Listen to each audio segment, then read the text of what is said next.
창세기 49장은 인생의 마지막 앞에서 야곱이 자식들 12명의 자녀들에게 축복한 내용이 49장의 내용입니다. 지난주에 첫째 아들인 르우벤, 또 둘째, 셋째인 시몬과 레위에 대해서 우리가 살펴보았습니다. 분명히 글자로 보면 이게 축복이 맞나 하는 생각이 들었죠. 저주에 가까운 내용들이었습니다. 르우벤은 장남이지만 장남의 복을 못 누릴 것이다 라고 이야기했고, 시몬과 레위는 함께 살지 못하고 뿔뿔이 흩어져 살게 될 거다 하는 이야기를 했습니다. 겉으로 보기에는 결코 복이 아닌 것으로 보이죠. 그런데 하나님께서는 그들에게 주어질 저주의 운명을 복으로 바꾸어 놓으셨습니다. 우리가 레위를 집중적으로 살펴보았죠. 어떻게 저주가 복이 되어지는가, 하나님 어떻게 역사하시는가 하는 걸 우리가 살펴보았습니다.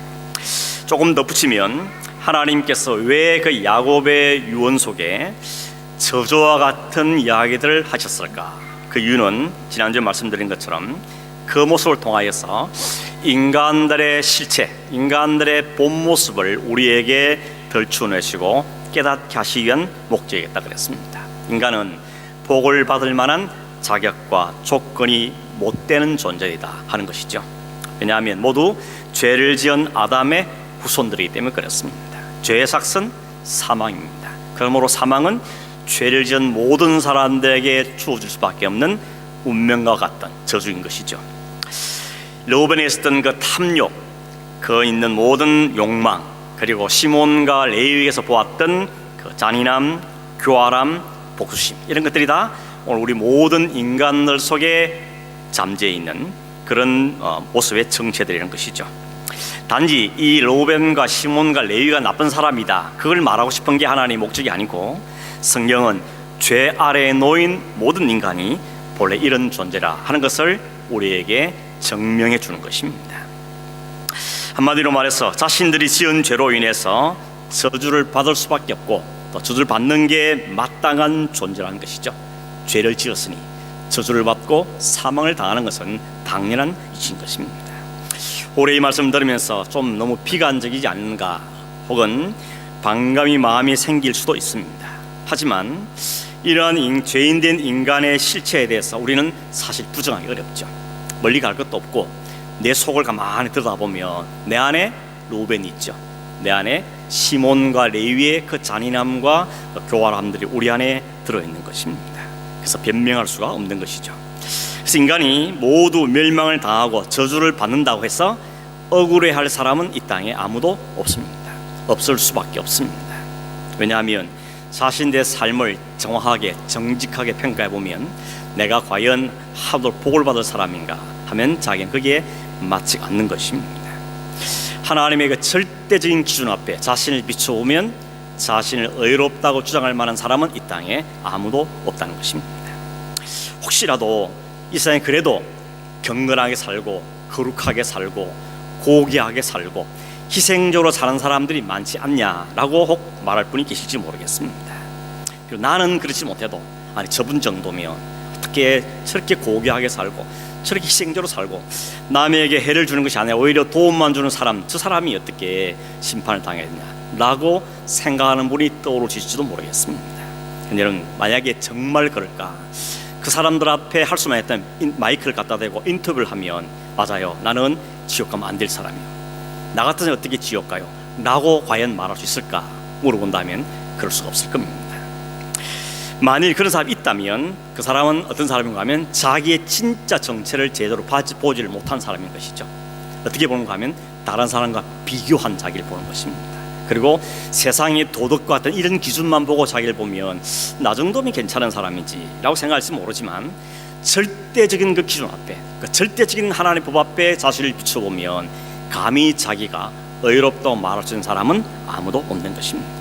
사실 여러분, 우리가 생각하기에 거룩하고 고귀하고 희생적으로 살고 잘 산 사람을 일수록 그들이 하는 고백을 들어보면 나는 아니에요, 그렇게 고백하죠. 나 같은 것이라고 고백하는 것이, 우리가 보기에는 저 정도면 거의 성인인데 싶은데, 정작 그 사람에게 마이크를 갖다 대면 손살을 치면서 나는 아니라고, 난 그런 사람이 못 된다고, 당신 나를 너무 좋게 본다고, 그렇게 대답하는 게 정상인 것입니다. 성경의 구약 성경의 가장 대표적인 선지자 가운데 한 사람이 이사야는 하나님을 보았습니다. 하나님 앞에 딱 섰을 때 그 한 첫 번째 행동이 뭐였습니까? 그 앞에 완전히 꼬꾸라집니다. 그런 화로다, 나는 망하게 됐다. 내가 입술이 부정한 사람이 거룩하신 하나님 앞에 섰으니 나는 이제 죽어야 마땅하다 라고 고백하는 것입니다. 모세가, 우리가 그래서 이스라엘이 그렇게 존경하는 모세가 하나님을 호렙산에 만났을 때 어떻게 했습니까? 나는 안 된다고, 나는 아무것도 할 수 없다고 자기를 부정하는 자로 나가게 되는 걸 볼 수 있는 것입니다. 신약 성경에 가장 대표적인 인물을 말하는 사도 바울도 뭐라 그럽니까? 사도 중에 사도고, 이런 사람이 없는 사도 바울인데 그 사람은 그 앞에 마이크를 갖다 대니까 뭐라 그럽니까? 나는 죄인 중에 괴수입니다. 나는 죄인 중에 괴수라고 자신을 인정하는 것입니다. 여러분, 이 사람들이 겸손하기 때문에 한 말이다 라고 말하실지 모르지만 그 겸손보다는, 그 겸손에 앞서서 자기 자신을 정직하게 본 겁니다. 내가 정말 하나님 앞에 날 비춰보니까 나는 죄인 중에 괴수가 맞다, 그런 고백을 하게 되는 것입니다. 성경 밖에 한 사람을 예를 들면, 제가 들고 예를 든 사람이 성철스님입니다. 성철스님 다 아시죠? 모르는 분 계십니까? 그분 간첩이죠, 간첩. 성철스님이면 한국 사람이면 누구나 다 존경하고 정말 성자와 같은 삶을 산 사람이다, 그렇게 인정받은 사람. 이분이 1912년생입니다. 23살의 나이에 내가 참 진리, 참 도를 깨달아야 되겠다 생각하고는 불교로 그가 출가를 했습니다.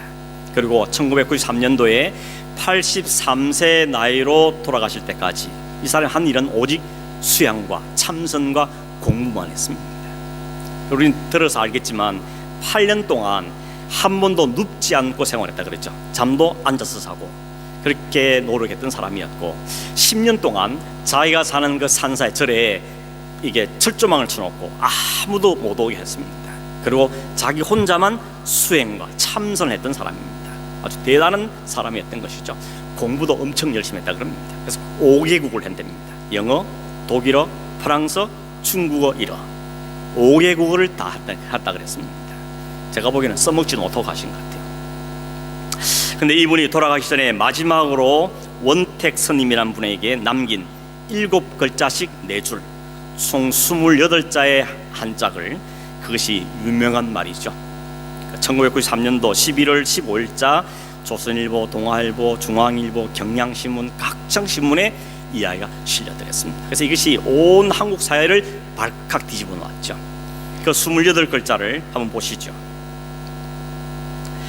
한자로는 생평기광 남녀군, 미천죄업 과수미, 활렴압이 한만단, 일륜토홍 괴벽산. 28자. 그런데 한글로 풀이하면 일평생 남녀무리를 속여 미치게 했으니 그 죄업이 하늘에 미쳐 수미산보다 더 크구나. 산채로 불의 압이 지옥으로 떨어지니 한이 만갈래나 되는구나. 수레바퀴 한 덩이 붉은 해가 푸른 산에 걸렸구나.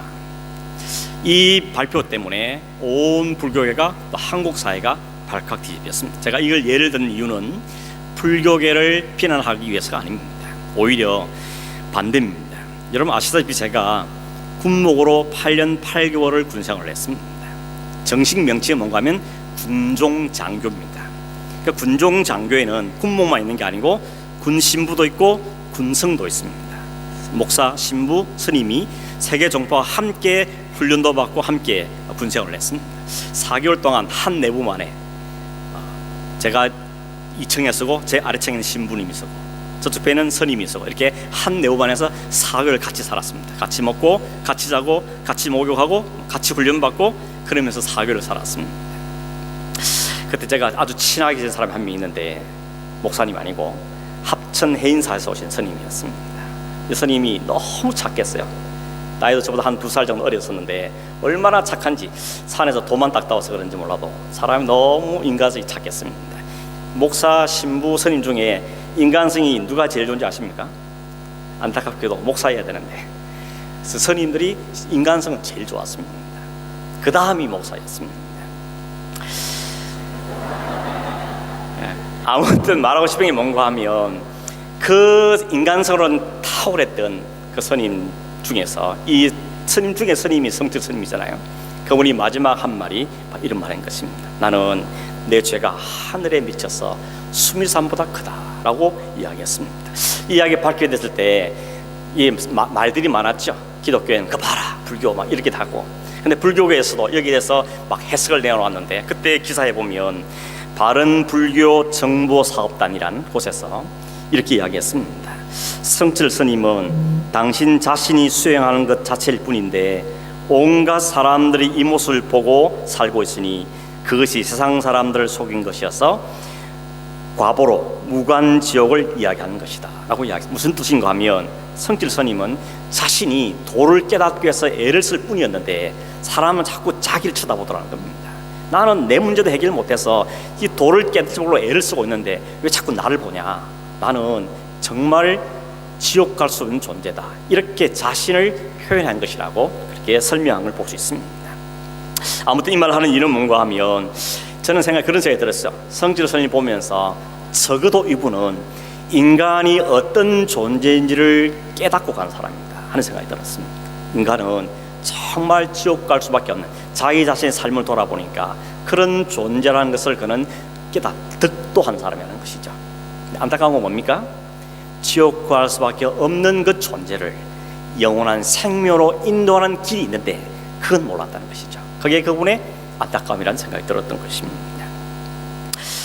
결국 인간은 모두 지옥에 던져도 할 말이 없는 존재라는 것을 이분의 말을 통해서도 알 수가 있다는 것입니다. 다른 사람 비교해 보니까 제가 좀 괜찮아 보이기도 하고 다른 사람의 비난을 하기도, 그렇지 진짜 자기를 정확하게 알고 보면 자신들은 다 지옥 갈 수밖에 없는 존재라서. 여러분 우리도 마찬가지죠. 넥타이 메고 양복 입고 있으니까 좀 괜찮아 보일지 몰라도 우리 손을 한번 뒤집어 놓으면 여기 앉아있는 사람 아무도 없습니다. 다 쥐구멍에 숨고 다 도망갈 사람밖에 없는 것입니다. 그래서 털어서 먼지 안 나는 사람 없다 이런 말도 있고, 어떤 분은 그랬죠. 이 세상에는 두 종류의 죄인밖에 없다 그랬습니다. 하나는 들킨 죄인, 하나는 안 들킨 죄인. 두 종류밖에 죄인이 없다는 겁니다.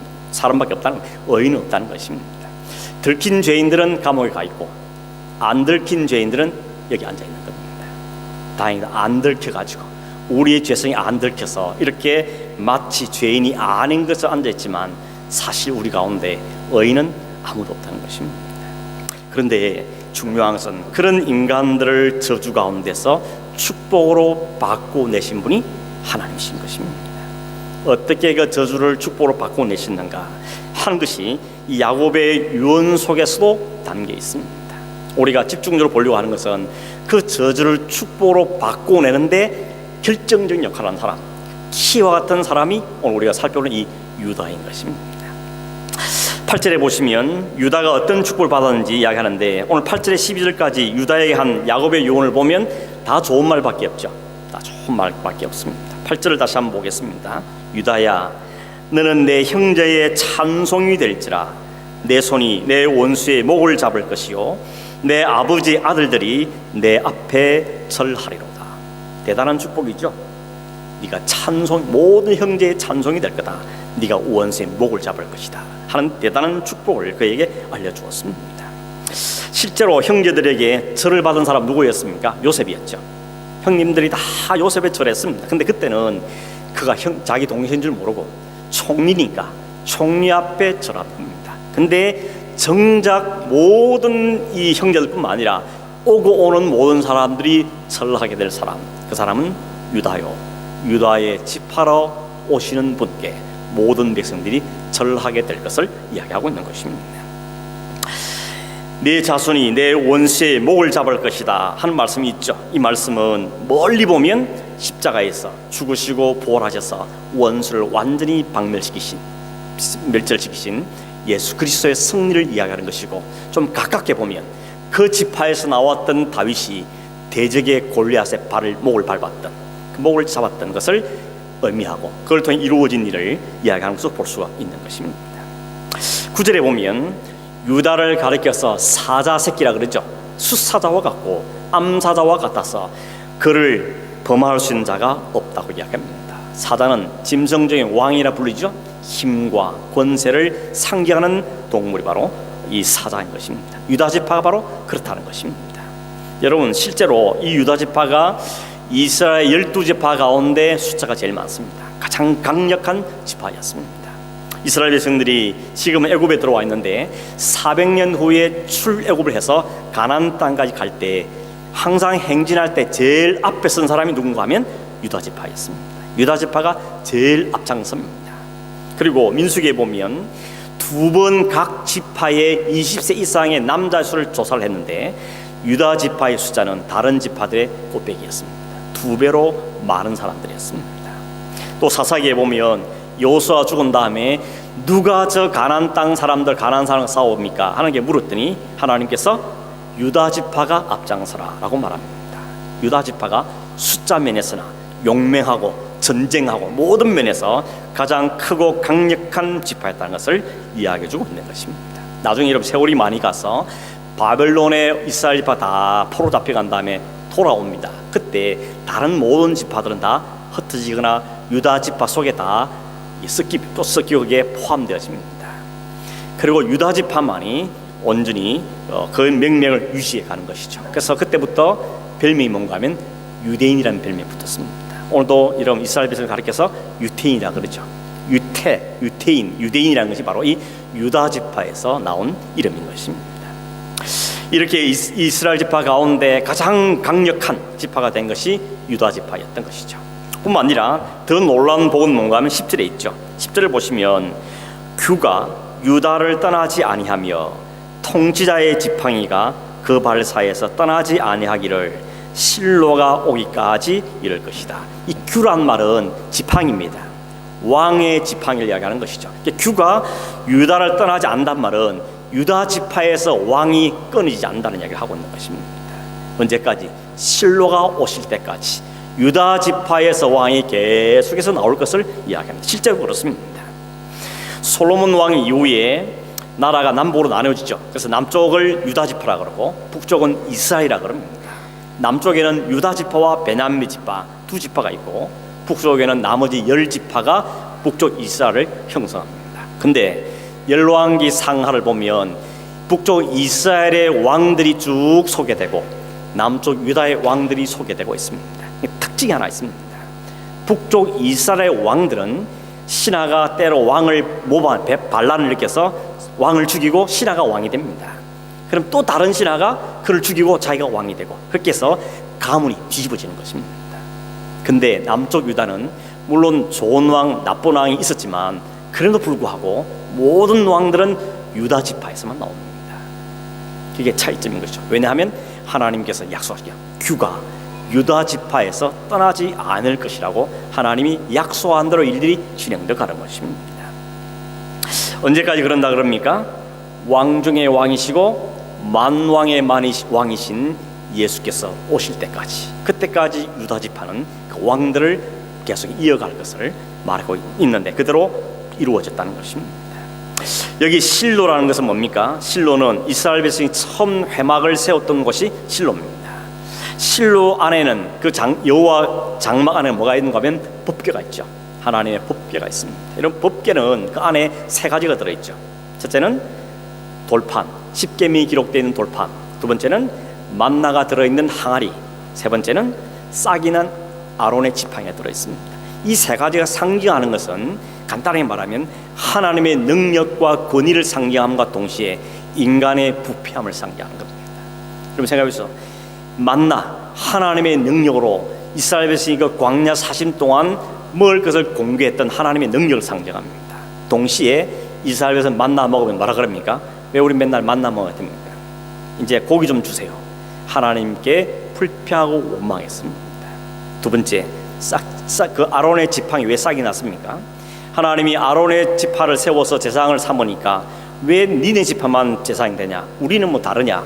라고 불평불만하니까 하나님께서 모든 지파의 대표의 지팡이를 가져오라고 한 다음에 그 다음날 가보니까 싹이 난 지팡은 아론 지팡이뿐이었습니다. 뭘 이야기합니까?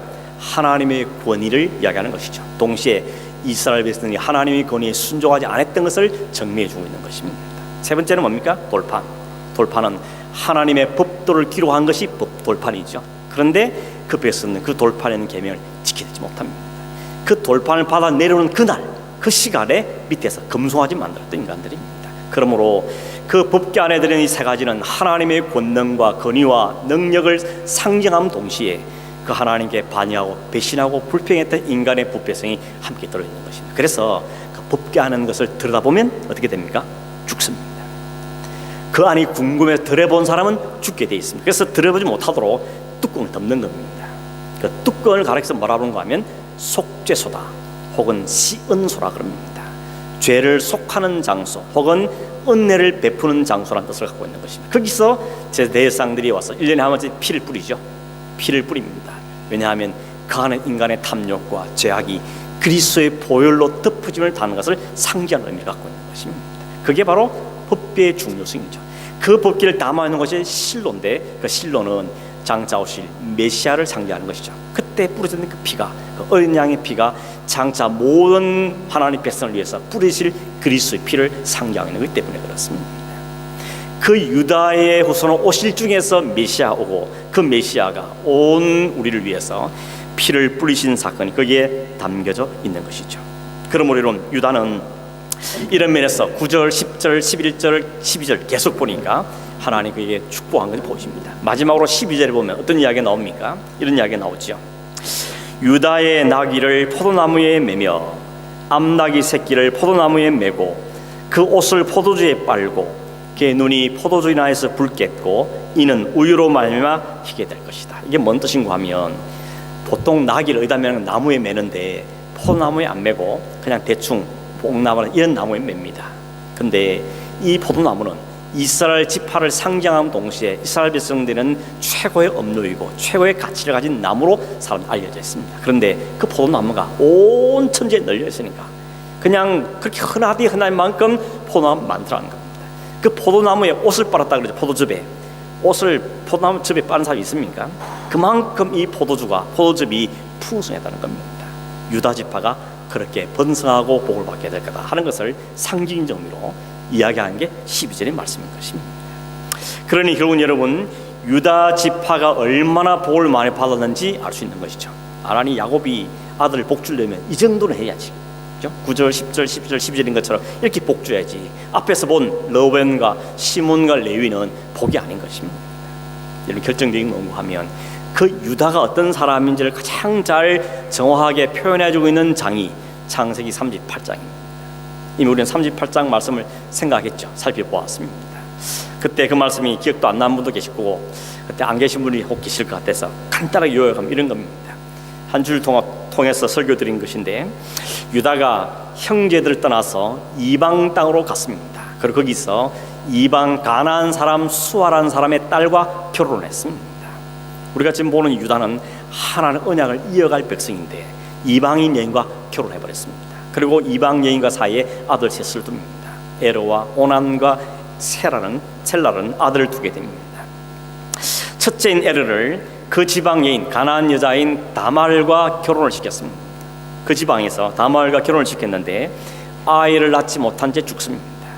그러면 그 관습에 의하면 계대 결혼법이라는 게 있습니다. 다른 말로는 형사 취수제라는 것인데 형님이 죽으면 동생이 그 형수에게 장가드는 겁니다. 그래서 아들을 낳으면 그 처음 난 아들은 형님의 아들로 이름을 올립니다. 그래서 대를 이어가게 하는 것이 계대 결혼법인데 그 법에 따라서 이 유다가 둘째인 오난을 그 형 대신에 다말에게 장가를 보냈습니다. 근데 이 오난이 가만 생각해 보니까 내가 아들 낳아봐야 내 아들도 안 되고 형님 아들 될 건데 내가 뭐 때문에 그 짓 할 거냐. 그러니까는 그 형님과 관계를 맺을 때 땅에다가 사정했다 이렇게 말합니다. 그것 때문에 하나님이 그를 저주해서 죽여버렸죠. 그걸 본 유다가 큰일 났다 싶습니다. 아들 셋 있는데 둘 죽었습니다. 막내도 이를 것 같습니다. 그래서 머리를 굴리죠. 어떻게 굴리는가 하면 아직 셋째는 너무 어리지 않냐. 이 아이가 클 때까지 너 친정에 가 있으라. 그리고 며느리 다말을 친정에 보낸 겁니다. 그리고는 다말이 기다리고 있는데 장가들 나이가 충분히 됐음에도 불구하고 시아버지가 자기의 그 남편을 안 주니까 머리를 굴리죠. 그래서 어떻게 합니까? 창녀의 몸으로 변장을 해서 거리에 나온 그 자기 동네에 내려온 유다를 유혹해서 그와 관계를 맺어버리고 그 둘 사이에 아들이 태어납니다. 그 아들이 쌍둥이입니다. 베레스와 세라라는 두 아들이 태어나게 됩니다. 그 베레스라는 이름이 나중에 예수님의 족보에 이름이 실리게 되어집니다. 이때 여러분 왜 이 끔찍하고 또 부정지하고 이 불륜스러운 수치스러운 이야기를 성경에 기록된지 38장 말씀을 나눌 때 충분히 말씀을 들었는데 한마디로 줄이면 그렇습니다. 하나님께서 그 유다 민족을 통하여서 하나님의 언약을 이어가기로 작정하셨는데 유다는 오히려 이방인과 결혼해서 하나님 언약을 대를 끊을 위기에 처했습니다. 그때 하나님은 다말을 투입해서 그 다말의 자기 희생을 통하여서 유다를 아들 낳게 만들므로 가나안의 대를 이어가게 했다는 것입니다. 도덕적으로 보면 좀 이해가 안 되는 부분이 있죠. 그러나 하나님은 도덕의 하나님이 아니라 도덕을 뛰어넘는 하나님 것을 우리에게 말씀해 주신 겁니다. 결국 여러분 유다를도 마찬가지인 것이죠. 알고 보니까 유다도 로벤이나 시몬이나 레위나 별 다를 바 없던 것입니다. 그러므로 그 유다에게 복을 받을 만한 조건을 찾으려 그러면 그걸 찾을 수 없습니다. 뭘 이야기합니까? 하나님의 절대적인 주권인 것입니다. 하나님이 저 사람을 통해서 내가 언약을 이루겠다고 약속하셨고 하나님 그 언약대로 그 유다가 픽업이 되어서 하나 언약에 순종하여 그 축복의 통로를 이어간 것이 유다가 받은 복이라는 것입니다.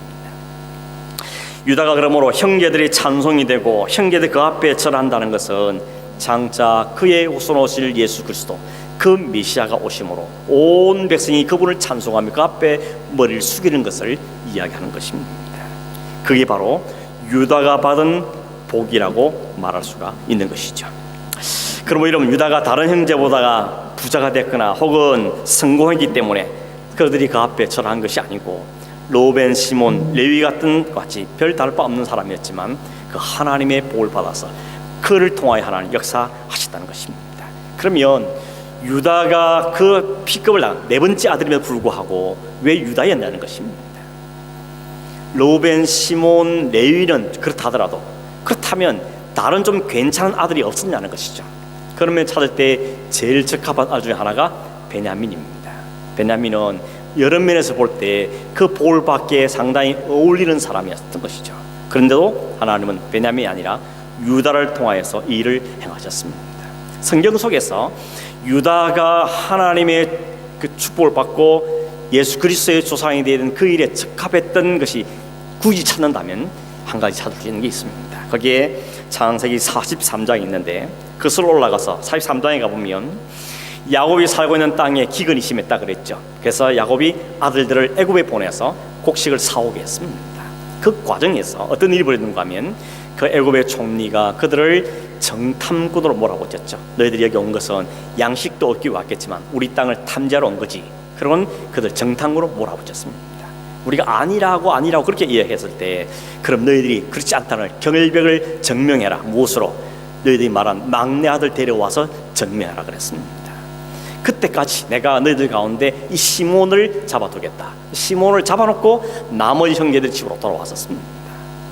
그런데 세월이 지나죠. 세월이 지났는데 여전히 기근은 계속되고 있고 양식은 다 떨어졌고 그러니 야곱이 다시 말합니다. 얘들아 다시 가서 양식 사와라. 이 아들들이 못 갑니다. 왜냐하면 우리가 그 첫 번째 갔을 때 여차여차해서 시몬이 지금 잡혀있고 동생 막내 안 데려오면 내 얼굴도 못 볼까 그랬는데 아버지는 막내 안 내주니까 우리가 어떻게 가겠습니까? 라고 충돌이 일어났습니다. 아버지는 그렇죠. 내가 사랑한 요셉도 잃어버렸는데 어떻게 막내까지 잃겠냐? 막내는 못 보낸다. 이게 아버지 생각이었습니다. 그러니 아들들과 아버지 사이에 충돌이 난 것이죠. 아버지가 허락만 했으면 벌써 몇 번 왔다 갔을 텐데 아버지가 아들 안 내놓는 바람에 지금 이런 거라고 이런 상황이 되었을 때 그때 그 사이에 나서서 이 문제를 해결한 사람이 누구겠습니까? 유다인 것입니다. 유다가 나서서 말하는 것이죠. 43장 9절입니다. 이렇게 기록되어 있죠. 내가 그를 위하여 담보가 되오리니 아버지께서 내 손에서 그를 찾으소서. 내가 만일 그를 아버지께 데려다가 아버지 앞에 두지 아니하면 내가 영원히 죄를 지으리다. 여기 담보란 말이 영어성에는 개런티입니다. 내가 개런티 할 테니까 아들을 막내를 나와 함께 보내주십시오. 그럼 내가 안전하게 베냐민을 다시 데리고 오겠습니다. 만약에 그 못하면 제가 모든 책임을 지고 제가 죽든지 제가 하겠습니다 라고 아버지를 설득했습니다. 그 아버지가 그의 설득을 당하고 그 아버지의 마음을 충분히 이해하고 아픔을 이해하는 그 아들의 말을 듣고는 보내게 되는 것이죠. 그 다음에 44장에 보면 이제 애굽에 내려갔는데 양식을 구해서 오게 됩니다. 그 과정에 또 하나의 사건이 벌어지죠. 그게 뭔가 하면 이 애굽의 총리가 그 형님들 보내면서 자신의 은잔을 베냐민 자루 속에 숨겨놓죠. 그런 군사를 막 쫓아보냈습니다. 너희들 양식까지 주었는데 왜 우리 총리의 은잔을 훔쳐갔냐 라고 도둑을 모니까 그런 일이 없다고. 만약에 그 은잔이 발견되면 그 사람은 당신의 종이 될 거라 라고 이야기했는데 그 은잔이 베냐민에서 나와버린 것이죠. 그래서 베냐민이 다시 애굽의 종으로 팔려갈 위기에 처했습니다. 그때 다시 유다가 나서죠. 유다가 나서서 뭐라고 말하는가 하면 44장 32절 33절입니다. 이렇게 기록되어 있죠. 주의 종이 내 아버지에게 아이를 담보하기를 내가 이를 아버지께로 데리고 돌아오지 아니하면 영영이 아버지께 죄짐을 지리이다 하였사오니 이제 주의 종으로 그 아이를 대신하여 머물러 있어 내 주의 종이 되게 하시고 그 아이는 그의 형제들과 함께 올려보내소서. 무슨 소리입니까? 베냐민 돌려보내시고 나를 대신 당신 마음대로 하십시오 이야기하는 것이죠. 유다의 희생을 이야기하는 것입니다. 그 전에 유다는 자기 아들 생각해서 며느리를 친족으로 쫓아냈던 사람, 이기적인 사람이었는데 이 유다가 그 다말의 사건을 통해서 그걸 깨달은 것입니다. 자기가 하나님의 언약을 어길 뻔했는데 오히려 다말의 희생을 통하여서 하나님의 언약 이어진을 경험해서 그가 유다가 깨닫게 된 것입니다. 그러면 이제 그가 그 희생을 실천하는 것이죠. 나를 죽이시고 내 동생 살리십시오 라는 희생을 보이게 됩니다. 그 다음 이어지는 게 뭔가 하면 요셉이 그 말을 듣자마자 이제 그 형님들의 진심을 이해하게 된 다음에 북받쳐는 감정을 잊지 못해서 형님들 내가 요셉입니다 그러면서 자기 정체를 드러나게 되는 것입니다. 그때 유다에 했던 역할이 결정적인 역할을 하게 되어지는 것입니다. 결론적으로 여러분, 유다 역시도 인간적인 면만 보면 로벤이나 시몬이나 레위와 같이 그도 역시 저주받을 존재에 불과했습니다. 그런데 저주로 끝나야 될 그의 삶을 하나님이 개입하시고 그의 인생을 바꿔내시면서 그 인생을 통하여서 메시아의 조상으로 삼는 축복으로 그를 바꿔주신 것입니다. 그리고 그 유다의 희생은 장차 온 인류에서 자신의 모든 걸 내어주신 그리스도를 상징하는 의미로 지파로 등장하게 되는 것입니다. 유다는 말만 했죠. 말만 자기를 내놓게 희생했습니다. 그런데 진짜 유다 지파로 오신 그분은 실제로 자신의 살과 피를 다 내어주셨습니다. 자기를 완전히 죽이시고 우리를 살려내신 것입니다. 그러므로 유다 지파가 받은 복은 뭡니까? 그 메시아가 오게끔 축복의 통로로 자기 지파가 사용된 것이 그에게는 최고의 복이요 축복이었다는 것입니다. 여러분, 하나님의 은혜가 유다를 살렸고 그를 통해서 다른 형제들로 살게 된 것이죠. 유다만 사는 게 아닙니다. 시몬, 레위, 또 루벤도 그 유다 지파의 역할, 그리고 유다 지파 오신 그 메시아 역할로 그들이 은혜를 입고 살게 되죠. 그래서 그들이 다 믿음의 조상이 되는 것입니다. 하나님은 유다라는 그 사람을 통해서 그 흐름, 언약의 흐름을 통해서 다른 모든 지파를 살렸습니다. 다른 형제를 살렸습니다. 다른 형제뿐만 아니라 오늘 우리를 살리신 것입니다. 결국 이 유다의 이야기는 그리스도 이야기고 그 그리스도를 통하여서 구원받은 우리 이야기를 이 성경에 담고 있는 것입니다. 다른 모든 형제들이 다 저주를 받은 그 형제들이 구원을 받고 저주에서 풀려서 축복받게 된 것은 그 유다로 상징되지는 그리스도의 은혜로 우리에게 준 복이라는 것을 성경은 이 야곱의 유언을 통해 우리에게 설명하고 있는 것입니다. 그 우리의 이야기인 것이죠. 그리고 유다는 메시아가 오시기 위해서 필요한 사람이었고 축복의 통로로 쓰임받은 것입니다. 이게 우리에게 대입하면 오늘 우리의 희생과 또 우리의 주를 따르는 그 복을 인하여서 우리의 다음 세대가 우리의 가문이 그 구원의 복을 누리는 이것을 우리에게도 말씀해주고 있다는 것이죠. 이런 오늘 유다가 복받은 것은 단순히 물질적으로 복받았다, 건강했다, 오래 살았다, 많은 이름을 떨쳤다 그런 의미를 뛰어넘는 것입니다. 거기는 메시아의 조상이 되는 그들이 기대도 못한 이 엄청난 복을 받은 축복의 통로로 하나님 언약의 통로로 사용된 것이 바로 유다 지파가 받은 복입니다. 그 복이 자기에만 모르는 것이 아니고 자기만 누리는 복이 아니라 그 복이 흘러서 다른 형제들에게 온 세상 인류에게 흘러 넘치게 된 것이 바로 이 유다 지파가 받은 복이고 그 유다 지파의 복은 장차 오실 완성하신 예수 그리스도의 모습을 우리 선명하게 드러내주는 지파의 모습으로 등장하고 있는 것입니다.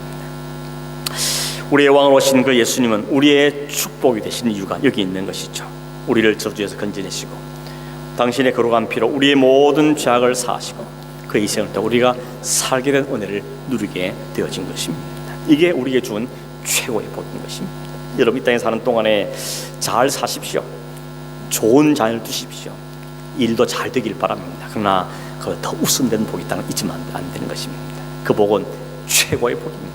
그건 영원한 복입니다.